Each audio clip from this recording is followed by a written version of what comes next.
Okay, I want to make a quick vlog regarding sa sinasabi nila, sino ba yung blessed?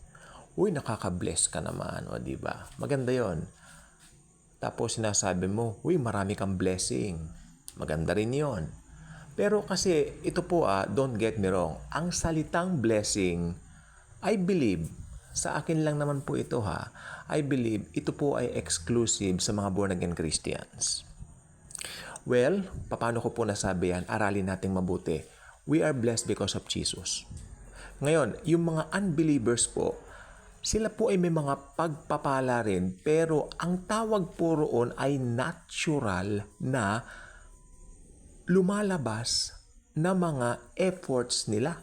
Ito po ay, galing pa rin po sa Diyos yon, galing pa rin po sa Panginoon yon, pero hindi po natin matatawag na blessing yon dahil sa totoo lang po, maniwala po kayo sa hindi, apart from Christ, you are not blessed. You are still a curse. Di po ba? Ngayon, ano po yung mga yon? Kasi masipag po sila.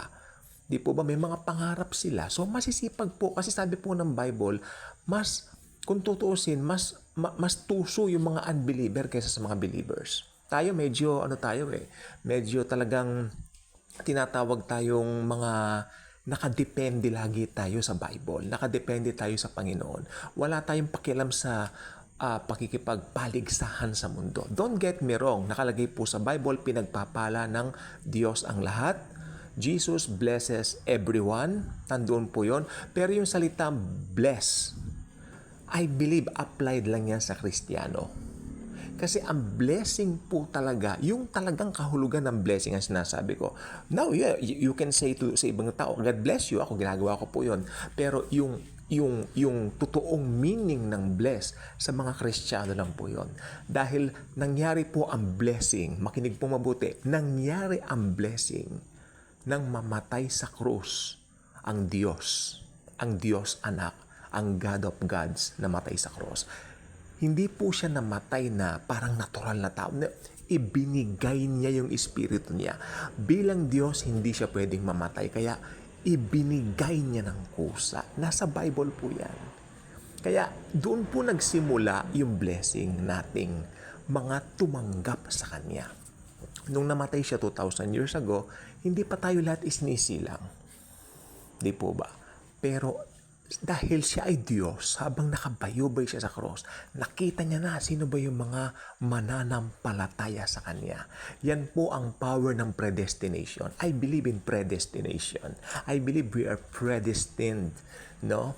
Mula pa, bago pa lalangin ng God of gods na si Jesus ang mundo, nakita na po niya sino yung mga maboborn again. Diba? So, napakaganda. Alam po ba ninyo, minsan wala akong ginagawa. Iniisip ko lang, Lord, ipakita mo nga sa akin. Pero hindi ko talaga matarok. Hindi ko talaga matarok. So, ang gagawin ko na, Lord, Amen. Thank you for choosing me.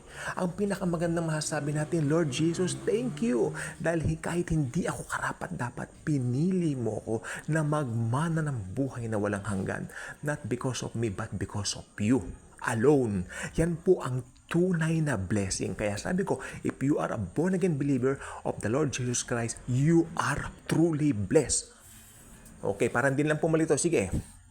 We are the ones who are truly blessed. We who receive Jesus as personal Lord and Savior. That's why if you're not yet a subscriber of this channel, I invite you to do so. Click mo ang notification bell, share this video, share the wonderful love of the Lord Jesus Christ. Tandaan po ninyo, if you're a Christian, kahit ano pa yung pinagdadaanan mo, you are blessed already.